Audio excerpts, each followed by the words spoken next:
এরকম দর্শক,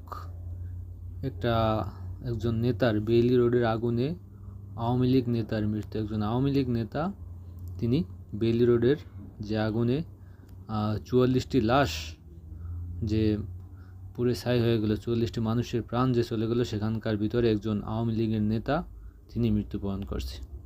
এবং সে জায়গায় কমেন্টে কি আছে দেখেন, প্রচুর পরিমাণে তারা আলহামদুলিল্লাহ আলহামদুলিল্লাহ আলহামদুলিল্লাহ এগুলো লিখে রাখছে। তো 44 জনের ভিতরে বোধহয় একজনই ব্যক্তিকেই পাওয়া গেছে যার কি মৃত্যুতে মানুষ আলহামদুলিল্লাহ বলতেছে।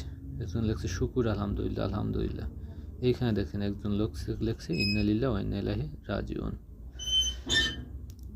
তো এই হলো আর কি অবস্থা। এবং এই লোক কে আসলে? একজন আওয়ামী লীগ নেতা, তিনি বেইলি রোডে আগুনে পুড়ে ছাই হয়ে গেলেন এবং মানুষ এসে জায়গায়